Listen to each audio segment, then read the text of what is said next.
melepaskan frekuensi positif, melepaskan vibrasi yang positif, melepaskan energi yang positif, pasti akan datang yang positif. La azidanakum. Tapi siapa yang melepaskan frekuensi yang negatif, vibrasi yang negatif, energi yang negatif, yang akan datang pasti yang negatif.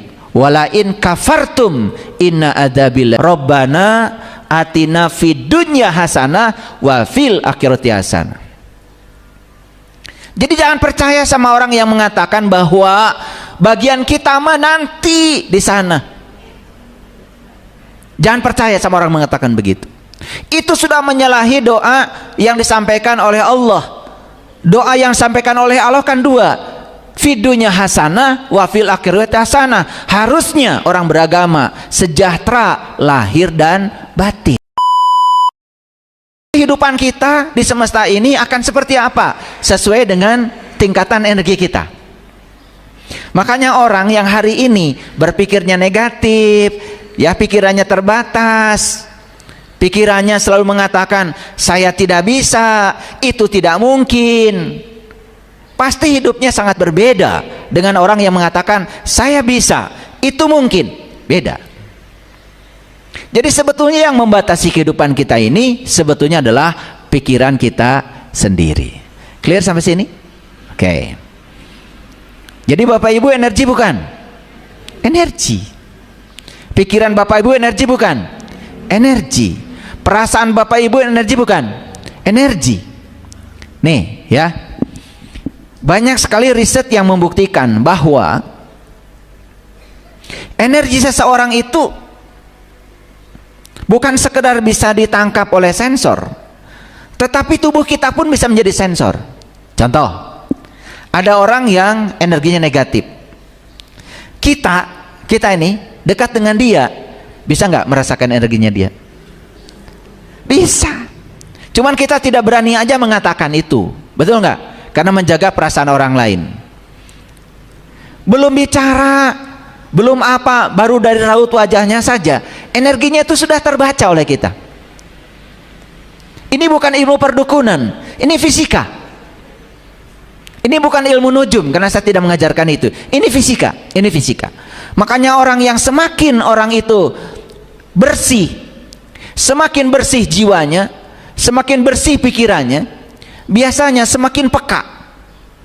Nah, kepekaan itu bisa mendeteksi, dan itu sebenarnya karunia yang sangat luar biasa dari semesta. Kalau saya menyebut semesta, yang dimaksud oleh saya adalah alam semesta dengan segala isinya, termasuk pengendali di belakangnya.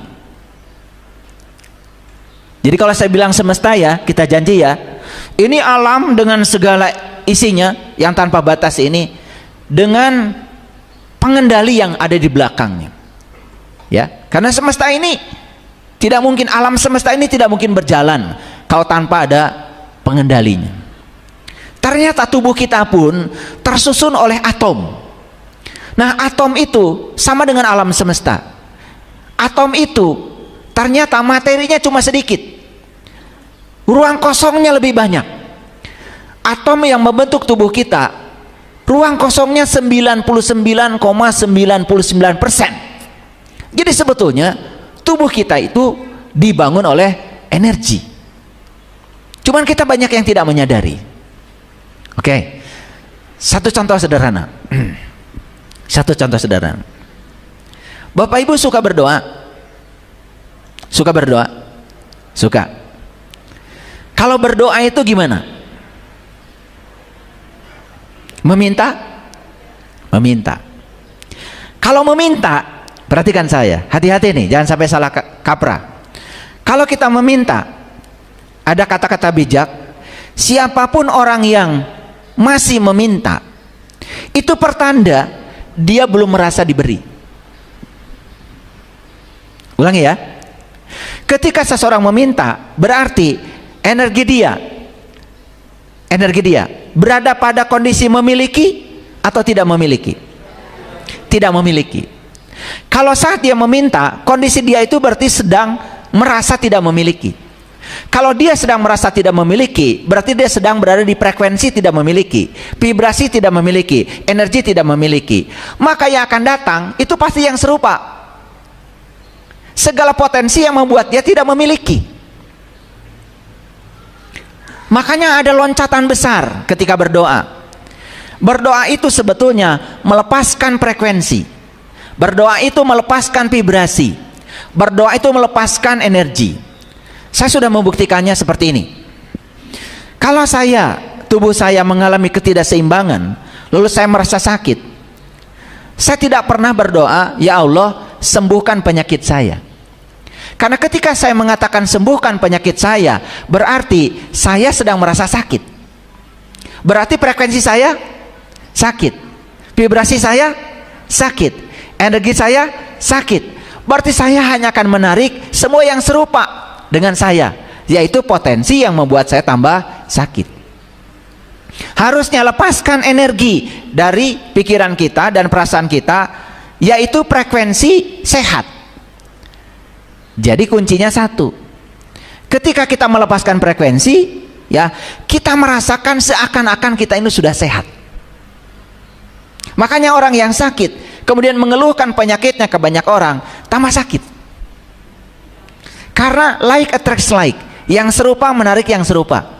Tapi kalau dia ya merasa sehat, bahkan ketika disebut oleh orang, ibu sakit, enggak kok, saya sehat, itu dia sedang melepaskan frekuensi. Itu doa yang sebenarnya.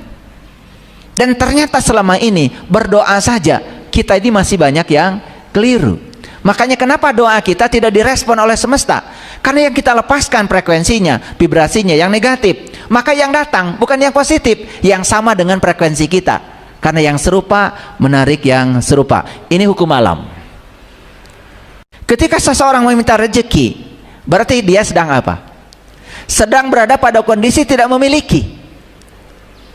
Ketika dia pada frekuensi tidak memiliki, yang akan datang potensi yang membuat dia semakin tidak memiliki. Like attracts like. Makanya di Quran tuh jelas sekali, hebat ya Allah. Allah mengajarkan satu kata yang sangat indah. Kalau kamu bersyukur, akan aku tambah. Jadi syukur itu apa sebetulnya? Syukur itu melepaskan frekuensi positif, melepaskan vibrasi yang positif, melepaskan energi yang positif. Jadi ketika kita sakit, jangan fokus pada sakit, fokus pada sehat. Rasakan sehat yang pernah kita rasakan, dan rasakan kita seakan-akan sudah kembali sehat. Makanya berterima kasih aja sama Allah. Ya Allah, terima kasih atas kesehatan yang pernah Engkau berikan kepadaku. Terima kasih atas kesehatan yang akan datang kepadaku. Makanya syukur itu ada 3. Syukur terhadap yang sudah terjadi, syukur terhadap yang sedang terjadi, dan syukur terhadap yang belum terjadi. Nah ini yang jarang dilakukan. Bersyukur terhadap yang belum terjadi, seakan-akan yang belum terjadi itu seakan-akan sudah terjadi. Jadi ulangi ya. Jadi berdoa itu sebetulnya melepaskan frekuensi. Frekuensi yang dilepaskan tergantung kita membentuknya. Kita membentuk seperti apa? Itu rahasianya. Jadi nanti kalau sakit, jangan fokus pada sakit, fokus aja pada sehat. Pikirkan saya sudah sehat, pikirkan dan rasakan saya sudah sehat. Bahkan saya sudah melakukan sesuatu dengan sehat saya, walaupun faktanya masih sakit. Itu akan mengalami percepatan yang luar biasa. Nah, sebetulnya ini sudah saya bagikan di YouTube. Ada yang pernah mendengarkan Hidup Menakjubkan dari episode 1 sampai episode yang ke-10. Kalau yang sudah mendengarkan ini, ketika mendengarkan kajian hari ini, barangkali tidak asing lagi. Karena itu sudah saya bagikan. Cuman di sana sangat cepat saya bicara. Tetapi di sini saya coba lebih lambat, lebih detail, dan saya coba beri contoh-contohnya supaya aplikasinya lebih mudah. Ulangi. Kan di Quran dikatakan, ya, siapa yang bersyukur, aku akan tambah. Jadi kalau ingin ditambah oleh Allah, cukup bersyukur. Nah, cuman selama ini kita nggak ngerti bersyukur itu seperti apa sih. Ternyata bersyukur itu merasakan berkecukupan. Merasakan berkecukupan. merasakan kalau kita sudah punya, merasakan kita sudah ada, dan ternyata perasaan ada akan memancarkan frekuensi ada, lalu kita akan menarik semua yang akan membuat kita semakin berkelimpahan. Clear dulu sampai di sini. Oke. Jadi berdoa itu apa? Melepaskan energi. Berdoa itu apa? Melepaskan vibrasi. Berdoa itu apa? Melepaskan frekuensi. Energi yang dibangun oleh pikiran dan perasaan kita. Oke, sampai sini ngerti? Kan tadi sudah saya jelaskan, pikiran energi, perasaan juga energi. Berarti pikiran dan perasaan sekarang ini sedang siaran. Sedang siaran nih. Memancarkan frekuensi, memancarkan vibrasi. Nah, apa yang disiarkan itu yang akan datang. Kalau ini menyiarkan keterbatasan, yang akan datang pada kita keterbatasan. Kalau ini menyiarkan keterbatasan, keberlimpahan, yang akan datang adalah keberlimpahan. Makanya saya berulang kali mengatakan, kalau kita punya utang, jangan ada kata utang di pikiran kita. Ganti kata utang dengan berkelimpahan. Karena berkelimpahan berarti frekuensi kita berkelimpahan. Itu yang akan memancar dan kita akan menarik keberlimpahan, sehingga utang lunas, saldo tabungan nambah. Banyak yang tidak percaya sama saya. Gimana caranya punya cicilan tapi cicilan kebayar dan saldo bertambah? Banyak yang tidak percaya. Saya membuktikannya. Bagaimana caranya supaya cicilan lunas dan tidak merasa menyicil? Dan saat kita menyicil atau ada tagihan cicilan, jangan berpikiran negatif terhadap cicilan. Kalau kita punya cicilan mobil, anggap saja kita ini sedang menjadi orang yang mengembangkan dunia otomotif. Dan kalau saya membayar cicilan, dunia otomotif akan maju. Saya tidak merasa dirampok dengan cicilan. Nah, perasaan dirampok itu sudah negatif. Makanya perasaan kita terhadap cicilan itu menentukan bisa bayar cicilan atau tidak. Ini agama, tetapi sudah saya up ke dalam dimensi spiritual. Karena apa? Kalau agama cuma ritus, cuma ibadah, dan kita tidak menyadarinya, dan diulang-ulang terus-menerus menjadi ritual, kalau tidak ada spiritnya, itu tidak akan membangun kesadaran. Makanya ritus itu penting, ritual itu penting, tetapi yang lebih penting lagi adalah spirit yang ada pada ritual kita. Kalau tidak ada spiritnya, maaf ya, kita melaksanakan sholat sehari 17 rakaat, sekedar melaksanakan saja, mungkin kita hanya jadi robot. Kita tidak mendapatkan kesadaran apa-apa. Ini tidak saya jelaskan di sini ya. Kalau ingin dapat penjelasan lebih lanjut, nanti kita buka lagi judul baru. Ini kaitannya dengan bagaimana semesta melihat identitas diri kita. Sampai sini mengerti? Oke. Jadi kita sekarang harus belajar membalikan situasi. Ketika kita sakit, kita harus fokus pada sehat. Membalikan situasi. Jangan fokus pada keadaan sakit maksudnya. Kalau kita sekarang sedang mengalami ketiadaan, fokus kepada keberlimpahan. Karena kalau kita sedang fokus pada ketiadaan, yang akan datang semua potensi yang membuat kita semakin tidak ada. Karena ada orang, mohon maaf ya, utang itu bukan lunas, malah tambah gede. Kenapa? Karena dia berfokus pada ketiadaan, yang akan datang semua potensi yang membuat dia semakin tidak ada. Karena fokusnya tidak berfokus pada keberlimpahan.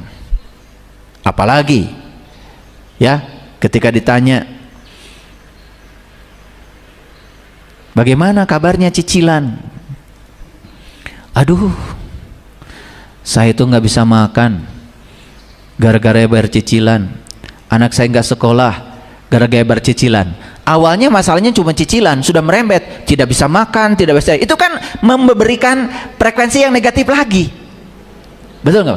Dan itu sering tidak dirasakan oleh kita. Nah, ini penting ya, penting. Baik, kita lanjutkan dulu.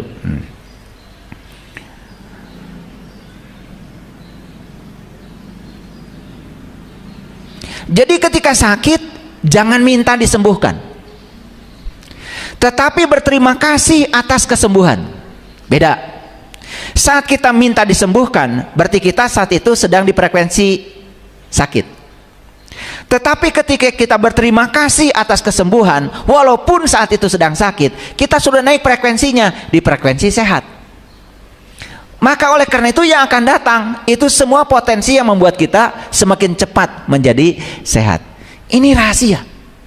Sayang sekali ya, rahasia ini banyak yang tidak tahu. Padahal di hadis qudsi Allah berfirman berulang-ulang, aku bergantung sangkaan kamu, aku bergantung sangkaan kamu. Sudah dibuat seperti itu, tapi banyak yang tidak menerjemahkan ini, bahkan hanya diulang-ulang aja kepada orang lain yang tidak dipraktekkan. Dan saya menyampaikan ini karena saya sudah mempraktekannya. Ternyata hidup itu luar biasa. Nah, apa bedanya? Ketika kita sakit, kita minta disembuhkan, berarti posisi kita sedang di frekuensi sakit. Apa yang terjadi? Tubuh kita semakin lemah. Kenapa? Karena ternyata pengendali semua sel dalam tubuh kita adalah otak. Ketika otak mengatakan saya sakit, maka semua sel-sel di tubuh kita merespon sakit yang disampaikan oleh otak. Dan semua sel di tubuh kita pun menjadi lemah. Tetapi ketika kita berterima kasih atas kesembuhan, walaupun faktanya masih sakit, apa yang terjadi?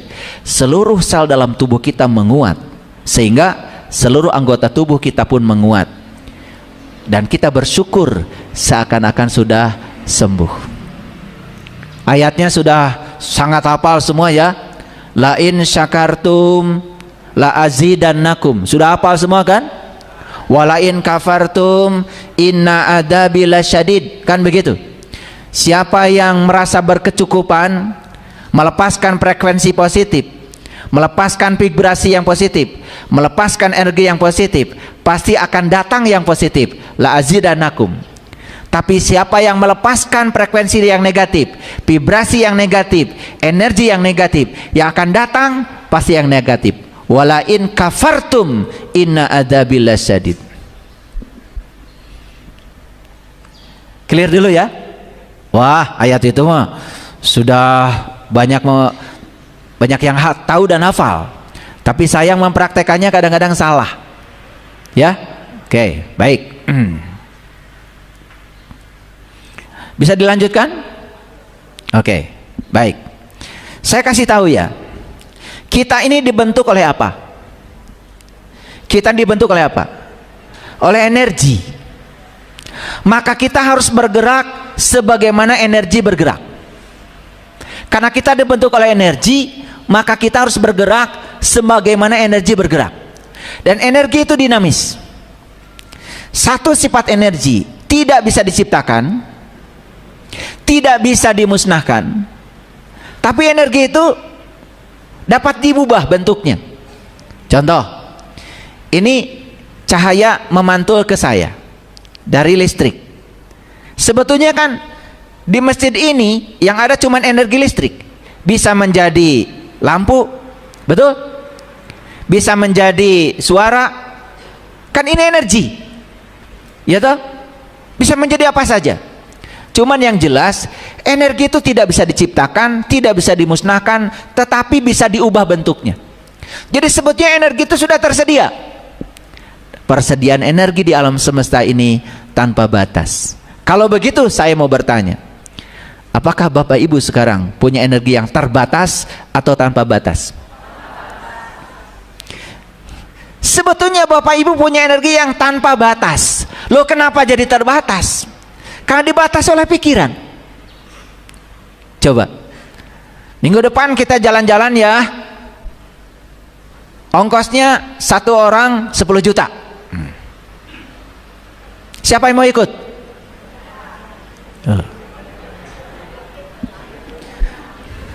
Kelihatan karakternya. Karena kita sedang berpikir, mikirkan saldo berapa, betul nggak? Sedang berpikir. Karena Bapak Ibu sedang berpikir cara. Padahal kata Allah, kalau kamu sudah menginginkan, lepaskan. cara itu urusanku. Ini yang tidak acungkan tangan. Karena apa? Karena sedang dibatasi oleh pikiran. Karena pikiran sedang membatasi.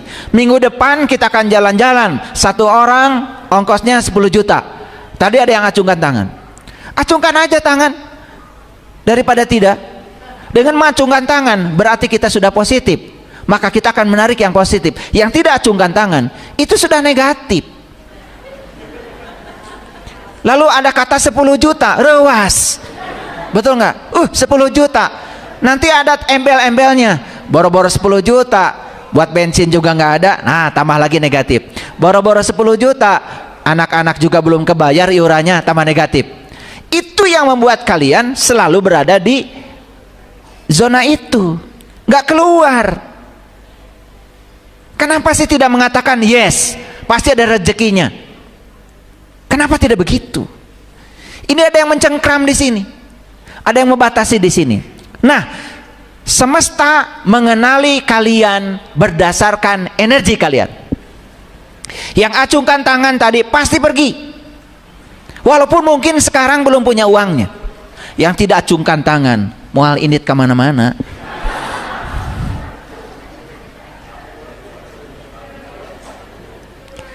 Jadi sekarang ini semesta sedang melihat Anda berdasarkan energi, frekuensi dan vibrasi yang Anda pancarkan. Saya sering ngasih contoh. Mana yang paling bagus? Baru bahagia ketika teman datang, atau bahagia aja dulu pasti teman datang? Nah, yang kedua ya, bahagia aja dulu pasti teman akan datang. Kenapa? Kalau sudah bahagia, pasti teman yang akan datang akan membawa kebahagiaan. Boleh-oleh, bawa berita bagus. Tapi kalau nunggu bahagia ketika teman datang, saat kita belum kedatangan teman, berarti kita bahagia atau tidak? Tidak. Nah, ketidakbahagiaan ini akan menarik ketidakbahagiaan. Dan teman ternyata betul-betul tidak datang.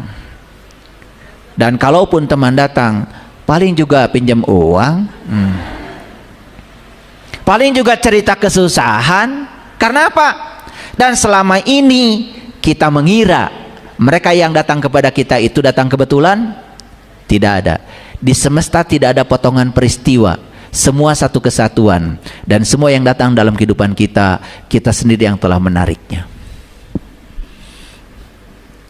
Ayo kita belajar jujur pada diri sendiri. Kenapa kehidupan saya hari ini seperti ini? Itu yang datang dari semesta. Kenapa semesta menghadirkan itu kepada saya?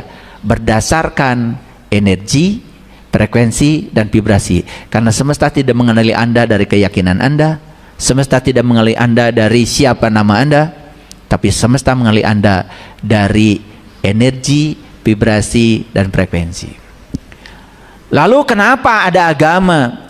Sebetulnya agama itu alat untuk meng-up kesadaran kita, untuk menaikkan level energi kita. Harusnya orang beragama bukan makin turun level energinya, harusnya level energinya makin naik, sehingga ketika orang sudah betul-betul beragama, hidupnya menakjubkan. Rabbana atina fid dunya hasanah wa fil akhirati hasanah. Jadi jangan percaya sama orang yang mengatakan bahwa bagian kita mah nanti di sana. Jangan percaya sama orang mengatakan begitu. Itu sudah menyalahi doa yang disampaikan oleh Allah. Doa yang disampaikan oleh Allah kan dua, fidunya hasanah wa fil akhirati hasanah. Harusnya orang beragama sejahtera lahir dan batin. Nah, kenapa saya beragama tidak menaikkan level kesadaran? Karena ternyata semesta mengenali kita bukan apa agama kita, tapi semesta mengenali kita energi, frekuensi, vibrasi yang kita pancarkan pada semesta. Dan itu memang bisa dibangun oleh agama kalau belajar agamanya benar. Tapi kalau belajar agamanya malah justru menurunkan kesadaran,